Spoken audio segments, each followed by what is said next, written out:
উফ, এই কাঁকড়াগুলো দেখতেই জাস্ট টেম্পটিং না?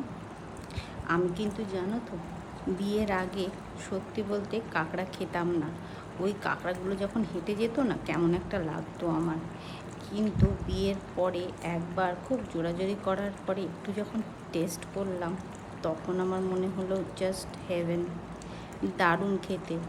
আমার মতন তোমরাও যারা আছো না, যে ওই কাঁকড়াগুলো যখন হেঁটে হেঁটে যায় তখন দেখে কেমন একটা মনে হয়, আর তাই খেতে চাও না, একবার টেস্ট করে দেখো আমার কথা শুনে।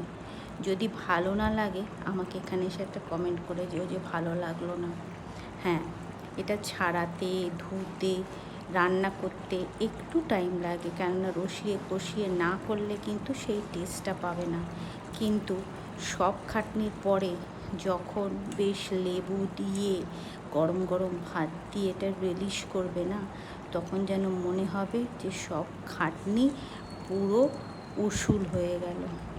টেস্ট করে দেখো, জাস্ট অসাম, আর কিছু বলবো না।